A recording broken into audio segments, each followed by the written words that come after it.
Sa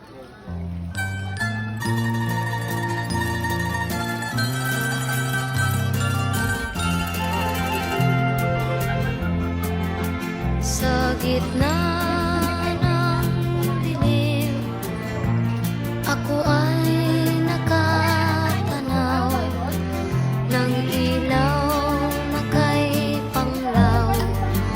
Halos di ko makita, tulungan